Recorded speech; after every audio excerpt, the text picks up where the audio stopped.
To start, can you define what tax planning entails for businesses in Canada? Yeah, tax planning is the legal reduction in taxes payable. It's tax avoidance, not evasion.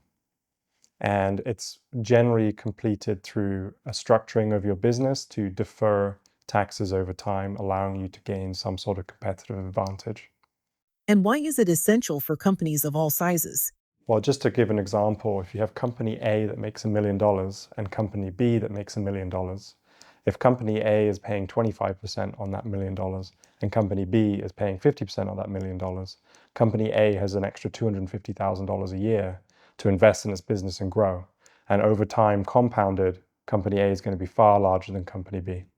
How does the timing of income and deductions impact tax planning? It's a key component of tax planning. Tax is your net income on a given year or reporting period. And so that takes your income and your expenses. Whatever your net is what you're paying tax on. So it's a fundamental concept in tax law. And the timing of the payments is the fundamental concept in tax planning. And so deferral is called deferral. And deferring taxes means, for example, paying a little bit up front and then paying a lot later on. But the fact is you have the money in the interim, and that provides you with extra capital and cash flow to invest in the business and grow over time. A prime example of that is a corporation. A small business corporation in Canada pays about 12.5% on its income. However, when you pull the money out of the corporation, you pay further tax.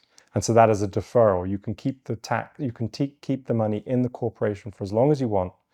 And that provides a very powerful deferral over time and allows the business owner to grow the business by paying less taxes. How important is the choice of corporate structure in tax planning? And what factors should businesses consider when selecting or revising their structure? Choice of structure is key to tax planning, and it's really dependent on the assets and the type of income that's being generated by the business. If you're a landlord with real estate, your concerns are going to be very different to somebody who's, owns a factory and is generating active income. So, what steps can businesses take to ensure their tax planning strategies are compliant with CRA regulations? Hire a tax lawyer. An accountant can only take you so far.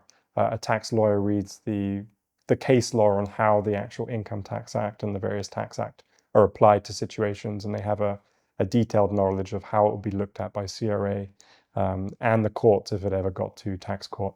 So a tax lawyer is invaluable in determining and ensuring compliance with all CRA regulations and rules.